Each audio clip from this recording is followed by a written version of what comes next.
and welcome to another Confident Club Cuppa. Hello. So she said, hey Steve, now you're 8, go to the pantry and get a pint of milk. Now a pantry, Curly, was a special room in the 1960s that knew how to keep milk cold before we had fridges. This was my grandmother in Sorby Bridge, just outside Halifax in Yorkshire. Now imagine a grandmother from Disney Central casting. Can you imagine? That's what she looked like, right? She looked like Mrs. Doubtfire. A little bit, yeah, a bit older. Tight white curly hair, an apron, covered in flour. Always had a rolling pin around, didn't always use it for rolling flour though. So, what do you think Steve was up to there? Today, we're going to talk a bit more about storytelling. So, Steve did lots of things there. He spent a lot of time describing what his grandmother looked like. So it's in the detail, isn't it? Yeah, it's in the details.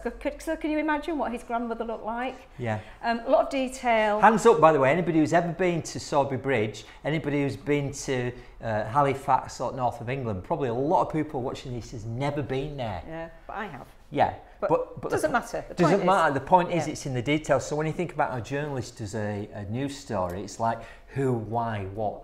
So if you're going to talk about a person, what do they look like, what they're called, so we can picture them in your story. If you're going to mention a location, specifically mention it even though we may never have been there, because that helps us make a connection with it. The other thing that you did there actually, which you may not have noticed, and we haven't got a lot of space here, you did a little bit of what we call show and tell. Yeah. So rather than just talking at the audience like this and keeping eye contact, which is what's usually expected in the West, you did a little bit of, she had a rolling pin, a little bit of acting it out, and that really helps, doesn't it, to bring your story alive. And finally, 2 other things, right? Yes. I didn't say, hey Curly, I'm going to tell you a story. No, you just launched in. And I secondly didn't say I'm going to tell you a true story. Yeah. Because I don't know why people do that. They just go, hey, this is a true story, because they're almost so amazed by it. I know what I think when people say that. What, when they say this is a true story, what do you think? I think it's not true. Not true, because why didn't you say it, right? Okay.